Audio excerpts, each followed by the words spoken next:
मोहतरमा डॉक्टर दीना खान साहिबा।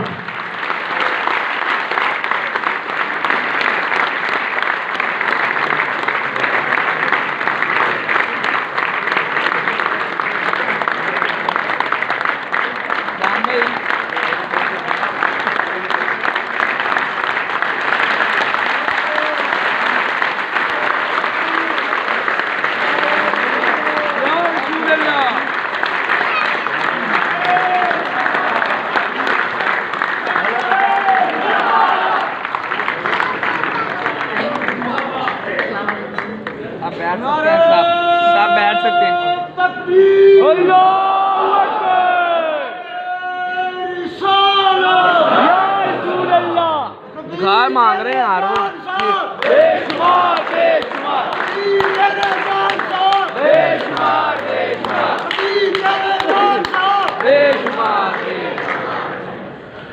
मुझे बहुत खुशी हुई कि मैं यहाँ आई हूँ। Thank you for inviting me. I'm more comfortable in English, so I hope you don't mind. I'm going to speak in English because I want to share some personal thoughts with you. हमारी family के बारे में, अबू के बारे में, ठीक है? So,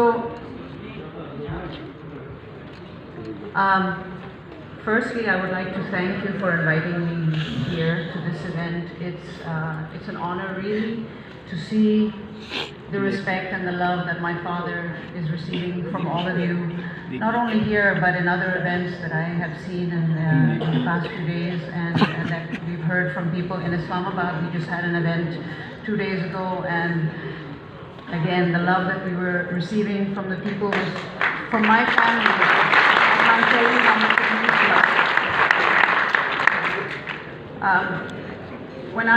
When my sister and I were children, we did not know that my father was working on a secret nuclear program. And of course, we used to get upset because my father was always out of the house, always working. Har weekends pe raat ko bahut late aata tha.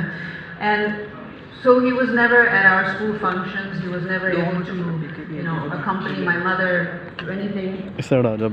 And we used to get upset. And we used to tell my mother why everybody else's father is coming to school plays, school functions, school sports days. Why is my father not coming? And my mother at that time said, your father has a very important job. And when I asked my father, why can't you come? He said, listen, one day you'll understand, but the work I'm doing is very important. I can't take the time right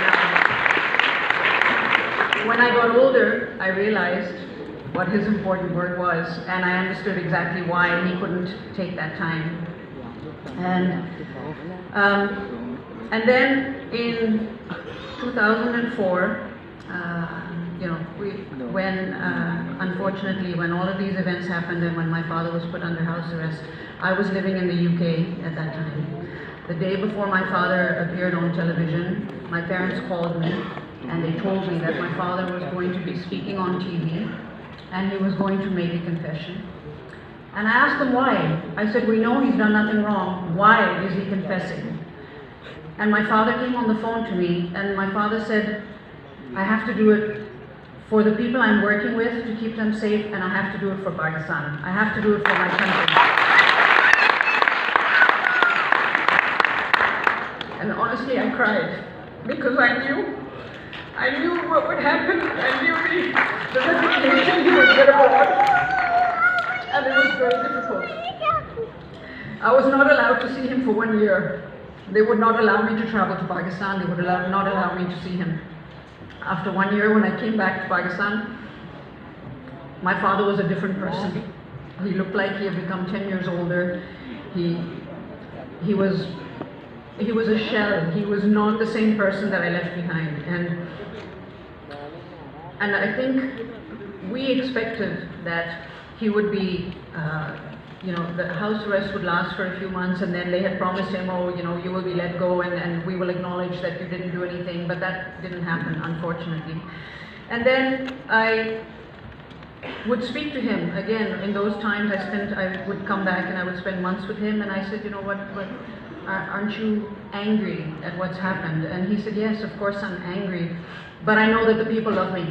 I know that in their minds, in their hearts, they know what I did, and they know what I've been accused of is not the truth, and that is why I carried on. And when I asked him, what are the biggest regrets you have? He said, you know, the one regret that I have, and we discussed this again very shortly before he died. He said, the regret I have is that they took away 20 years of my life where I could have contributed. I had so many plans, I had so many projects, I had so many things that I still wanted to do for Pakistan, and they didn't let me do them. And I was wasted. My mind, my energy was wasted in the things I could have still done to help this country. And so today, I think what I would like to say to everyone is that his efforts and his sacrifices in making this country safe, we should never forget. But more importantly, we should look to the future. We cannot only look to the past.